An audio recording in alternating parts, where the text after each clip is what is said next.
In 1397, Giovanni di Bici de' Medici opened a small money-changing business in Florence with 2 employees and a handful of gold florins. By 1469, his descendants controlled the finances of every major European kingdom, elected 3 popes, ruled the most powerful city-state in Italy, and commanded more real authority than most monarchs. They achieved this dominance without armies, without territory, and without inherited noble titles. They did it through something far more powerful: control of money. The Medici Bank became history's first truly international financial empire, with branches spanning from London to Constantinople, from Bruges to Rome. But calling it a bank understates its real function. It was a shadow government that used financial dependency to control political decisions across an entire continent. Kings who borrowed Medici money discovered they had sold their sovereignty. Nobles who accepted Medici loans found themselves executing Medici policies. Even the Catholic Church became a Medici subsidiary when the family captured the papacy and redirected church finances through their network. For over 200 years, European politics operated according to Medici interests. Wars were funded or prevented based on Medici calculations. Trade routes were opened or closed according to Medici strategies. Royal marriages were arranged to serve Medici objectives rather than national alliances. The family didn't conquer Europe through military force. They purchased it through debt relationships that made resistance financially impossible and cooperation economically essential. Walk through Florence today, and you'll see the Medici coat of arms carved into palace walls, painted on cathedral ceilings, and embedded in church floors throughout the city. But those symbols represent more than family pride. They mark the physical infrastructure of history's most successful financial conspiracy. The Medici template for controlling governments through debt manipulation became the blueprint that every subsequent financial dynasty has followed, from the Rothschilds to the Rockefellers to modern investment banks that dictate policy to supposedly sovereign nations. Understanding how one Italian family controlled European kings for 2 centuries explains how financial elites continue controlling governments today.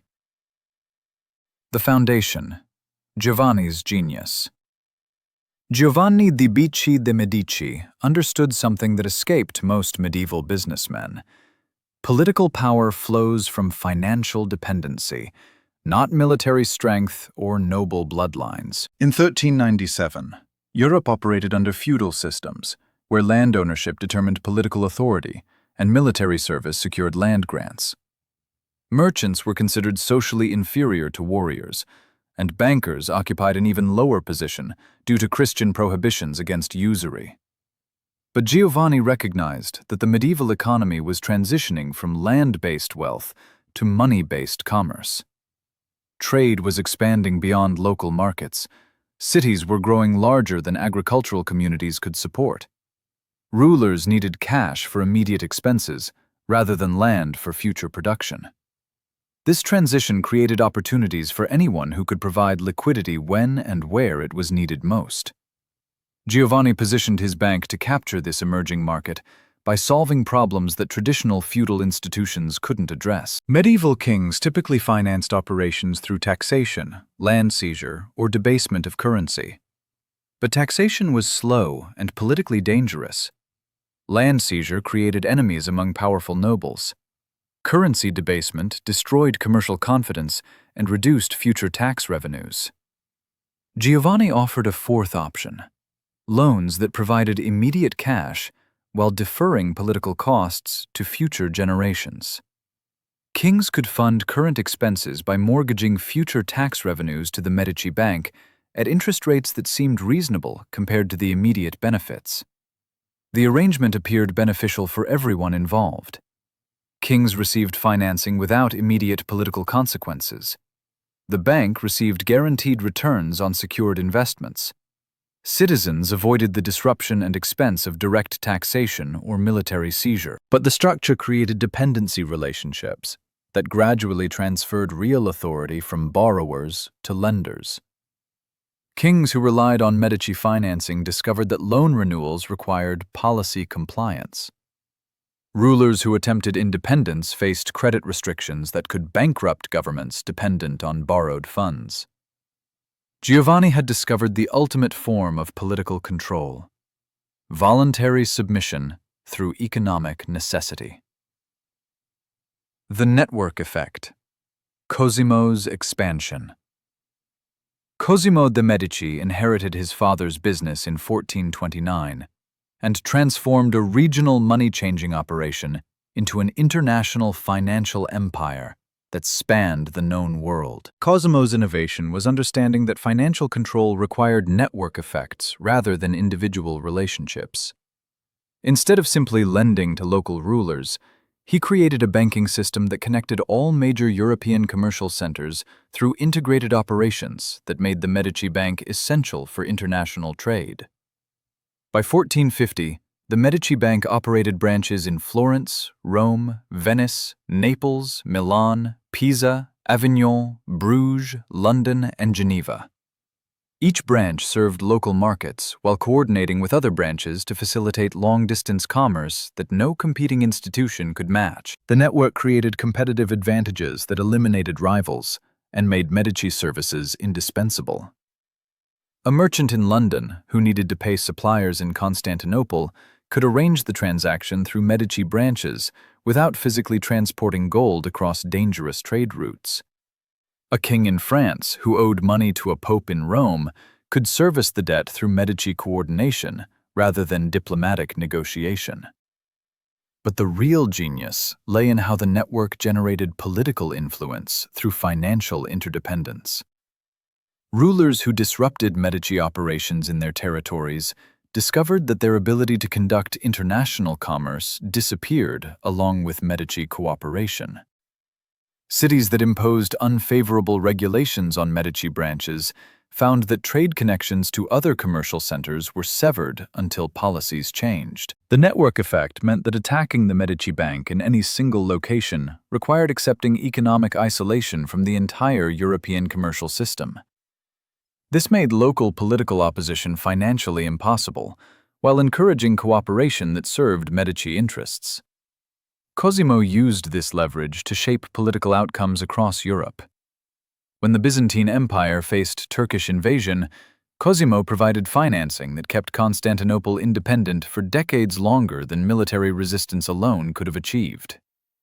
When English kings fought French rivals, Cosimo influenced the outcomes by controlling which side received adequate financing at crucial moments. More significantly, Cosimo used financial leverage to capture control of Florence itself. By 1434, the Medici Bank had become so essential to Florentine commerce that exiling the family would have destroyed the city's economy. When political rivals attempted to seize power, they discovered that Florentine prosperity depended on Medici cooperation rather than traditional political authority. Cosimo transformed Florence from a republic into a Medici principality without military conquest, inherited authority, or even official titles. He ruled through financial indispensability rather than political legitimacy. The papal capture, religious banking. The Medici family's most audacious achievement was capturing control of the Catholic Church through financial manipulation that made the papacy a Medici subsidiary operating under religious cover. Medieval popes faced the same fiscal pressures that affected secular rulers: unlimited expenses with limited income. The Church owned vast territories, but generated most revenue through donations, indulgences, and taxation of clergy that was insufficient for the political and military activities that papal authority required. The Medici Bank offered solutions that seemed to serve religious interests while actually advancing family objectives. Papal banking services, loans for crusades, financing for cathedral construction, and management of church investments provided the Vatican with professional financial administration while giving the Medici unprecedented access to church policymaking. By 1458, Medici financial services had become so integral to church operations that the family felt confident enough to pursue the ultimate prize, the papacy itself. When Cardinal Giovanni de' Medici was elected Pope Leo X in 1513, the church formally became a Medici institution, rather than merely a Medici client. Pope Leo X redirected church finances through Medici banks, appointed Medici allies to key positions, and used papal authority to advance Medici political objectives throughout Europe. The spiritual authority of the Catholic Church became a tool for Medici temporal power. But the religious connection provided benefits beyond simple corruption. Papal approval legitimized Medici activities that secular authorities might have considered threatening. Church doctrine justified interest rates that civil law might have prohibited. Religious networks facilitated Medici expansion into territories where political connections were insufficient. Most importantly, papal authority provided moral justification for financial policies that served Medici interests. When kings resisted loan terms, they could be accused of opposing church interests. When cities imposed banking regulations, they could be charged with interfering with religious operations. When competitors challenged Medici dominance, they could be branded as enemies of Christian civilization. The Medici didn't just corrupt the church. They transformed it into a global financial institution that used religious authority to enforce economic compliance across Christendom. The political machine. Lorenzo's mastery. Lorenzo de' Medici, known as Lorenzo the Magnificent, represented the apex of Medici political control through financial manipulation that made him the unofficial ruler of Europe during the late 15th century. Lorenzo inherited a financial empire that already controlled major trade routes, influenced royal policies, and directed church finances. But he transformed inherited advantages into systematic political control that exceeded the authority of most kings, while maintaining the appearance of private business operations. Lorenzo's innovation was understanding that financial control could be converted into cultural and intellectual influence that shaped the values and beliefs of entire societies. By patronizing artists, scholars, and intellectuals, Lorenzo ensured that European cultural development would reflect and reinforce Medici interests for generations. The Renaissance wasn't just an artistic and intellectual movement. It was a Medici propaganda campaign that celebrated the values and achievements of merchant banking while undermining traditional feudal and religious authorities. Renaissance art, literature, and philosophy promoted individual achievement, commercial success, and urban sophistication as superior to military conquest, noble bloodlines, and rural simplicity. Lorenzo commissioned works that portrayed Medici family members as classical heroes, Christian saints, and philosophical ideals. Medici symbols appeared in religious paintings, architectural designs, and literary works that shaped European cultural consciousness. The family's political objectives were embedded in artistic and intellectual movements that appeared independent of commercial influence. But Lorenzo's most sophisticated achievement was creating a European diplomatic system that operated through financial relationships rather than military alliances. Instead of relying on treaties between rulers, Lorenzo established credit relationships that made cooperation profitable and conflict expensive for all participants. Kings who maintained peaceful relationships with Medici allies received favorable loan terms and trade advantages. Rulers who disrupted Medici interests faced credit restrictions, trade barriers, and financing for their enemies that made aggressive policies self-destructive. Lorenzo created a balance of power based on economic calculations rather than military capabilities. European politics during his era operated according to financial logic that rewarded cooperation while punishing conflict through mechanisms that made traditional warfare economically irrational. The innovation engine, banking technology. The Medici Bank's political control was enabled by financial innovations that gave the family capabilities that no government or competitor could match. Double-entry bookkeeping allowed Medici managers to track complex international transactions with accuracy that was impossible using medieval accounting methods. This seemingly technical advantage provided crucial intelligence about economic conditions, trade flows, and government finances that enabled superior political decisions. Letters of credit eliminated the need for physical gold transport while creating payment systems that only the Medici network could provide.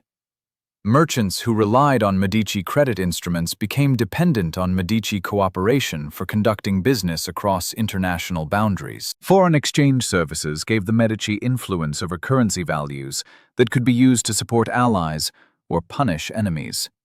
Kings whose currencies were under Medici management discovered that monetary policy served Medici interests rather than national objectives. Insurance services protected Medici clients from commercial risks while exposing competitors to losses that eliminated rivals and concentrated market control. The family used insurance to subsidize preferred merchants while ensuring that challenging competitors faced catastrophic risks. Most importantly, the Medici developed diversified investment strategies that provided multiple revenue streams immune to political interference.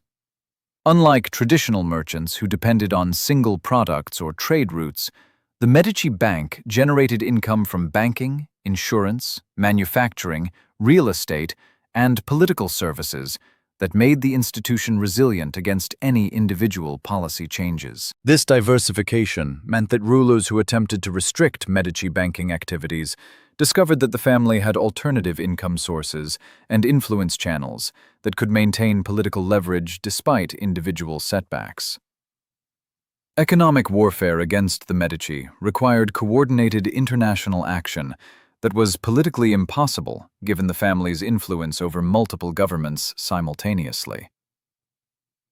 The control mechanisms. The Medici maintained political control through sophisticated mechanisms that made resistance costly while making cooperation profitable for client rulers.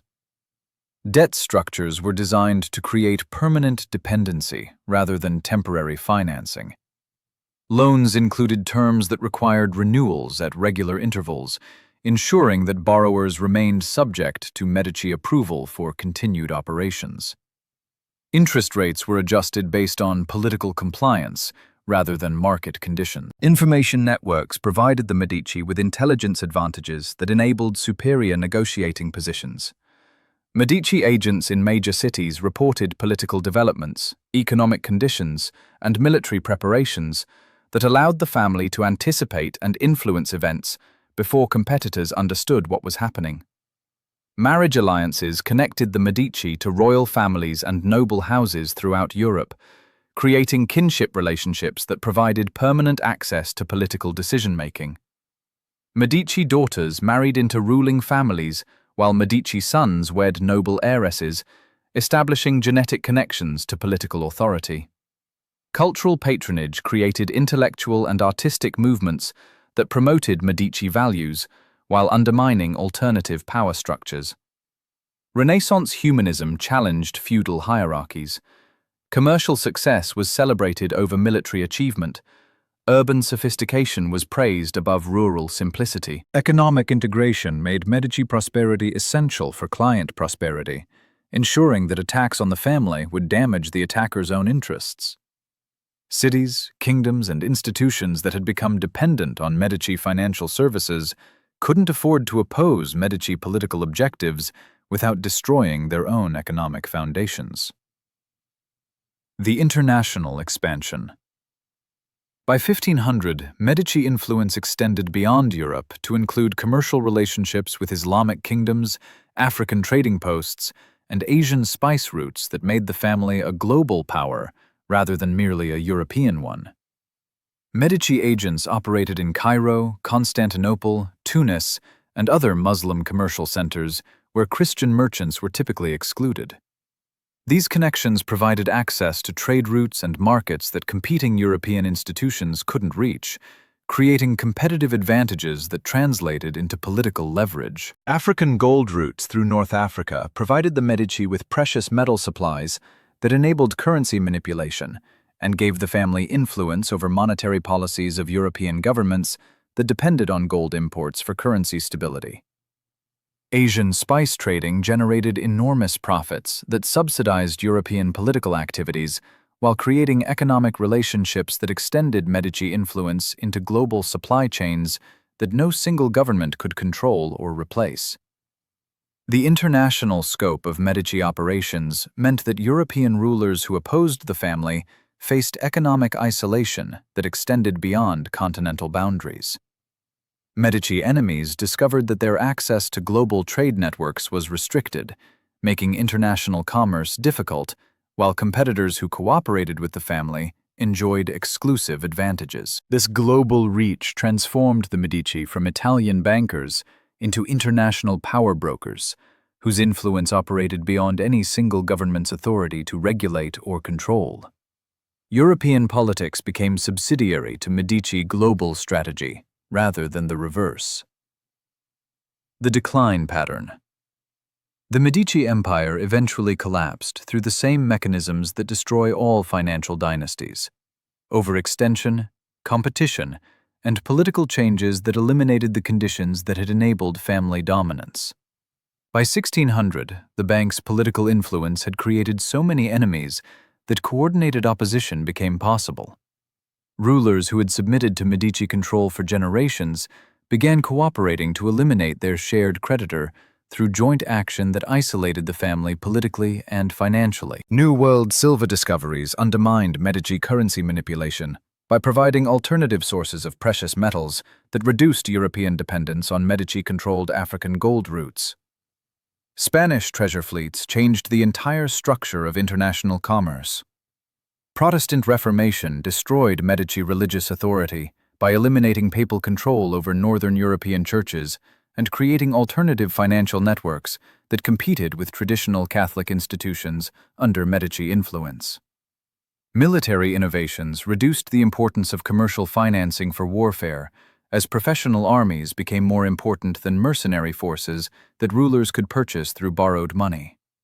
Standing armies required ongoing taxation rather than temporary loans. But the fundamental pattern established by the Medici, financial control enabling political control, survived the family's decline and was adopted by subsequent banking dynasties that followed identical strategies using updated methods. The modern legacy. Today's financial institutions operate according to principles first perfected by the Medici family 500 years ago. International banking networks, government debt relationships, currency manipulation, information advantages, and cultural influence all follow templates developed during the Renaissance.